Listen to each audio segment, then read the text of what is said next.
Once you've created a macro, no matter how, you need to run it at different times. And it just so happens sometimes you forget that there's a keystroke shortcut. You don't know if there is, or maybe you forgot it.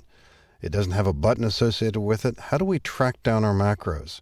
We might later assign a keystroke shortcut, but let's imagine we want to run a macro that displays these values here. Maybe we're only thinking about the first quarter.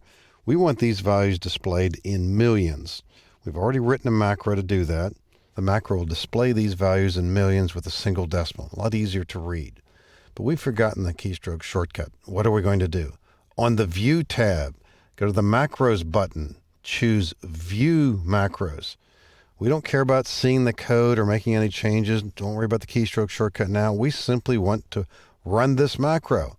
Well, here it is, values in millions. We can either double click that or highlight it and then click Run.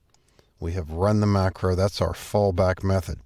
And the other reason it's good to go to that location is it does remind you which macros are in this workbook or possibly others.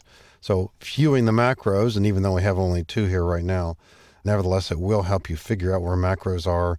And we can also come here for other reasons, such as assigning keystroke shortcuts and actually jumping into the code as well. So it's a valuable tool for keeping track of macros and, when necessary, actually running macros, although it's not the fastest way.